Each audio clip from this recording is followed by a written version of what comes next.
పవిత్ర గురువారం మొదటి పట్టణము ప్రభువైన యావే నన్ను అభిషేకించదు. సీయోను నందు గుర్తించు వారికి బూడిదకు బదులుగా ఓడదడించుటకు, శోకవస్త్రముకు మారుగా ఆనంద తైలమును వసుకుటకు ఆయన నన్ను పంపెను.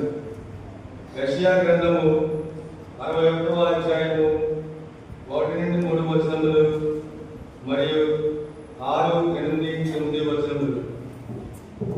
యెషయా గ్రంథము 61వ అధ్యాయము 1-3 వచనములు మరియు 6, 8, 9 వచనములు. ప్రభువైన యావే నన్ను అభిషేకించెను. ఆయన ఆత్మ నాపై ఉన్నది. పేదలకు శుభవార్తను ప్రకటించుటకును, హృదయ వేదన నొందిన వారిని దృఢపరచుటకును, చెరలో ఉన్న వారికి విడుదలయు, బంధింపబడిన వారికి విముక్తిని ప్రకటించుటకును ఆయన నన్ను పంపెను. ప్రభువు అనుగ్రహవచనమును గూర్చి, మన దేవుడు శిక్షించు దినమును గూర్చి ప్రకటించుటకును, శోకించు వారిని వాదాచుటకును ఆయన నన్ను పంపెను. సీయోను నందు దుఃఖించు వారికి బూడిదకు బదులుగా ఓడదడించుటకును, శోకవస్త్రములకు మారుగా ఆనంద తైలమును వసుకుటకును, విచారించు వారు భారభరితమైన ఆత్మతో స్తుతిగీతము పాడినట్టు చేయుటకును ఆయన పంపెను.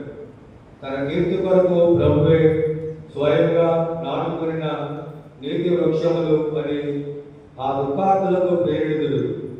మీరు మాత్రము ప్రభువు యాజకులుగాను, మన దేవుని పరిచారకులుగాను గడుతెక్కుదురు. మీరు జాతుల సొత్తును అనుభవించురు, దానిని దుఃఖించుకున్నందులకు గర్వించరు.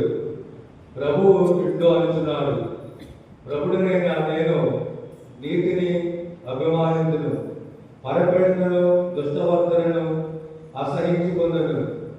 నేను నమ్మదగినతనంతో నా ప్రజలు బహుకరించును, వారితో శాశ్వతంగా నిబంధనలు చేసుకుందను.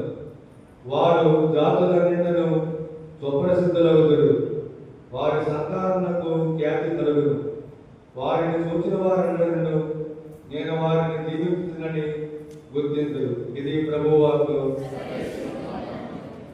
భక్తి కీర్తన. అందరూ ప్రభు నేను నీ ప్రేమను ఎల్లప్పుడూ గానం చేసేదను. నా సేవకుడైన దావీదును ఎన్నుకొని పవిత్ర తైలంతో అభిషేకించుదని, నా బలము ఎల్లవేళ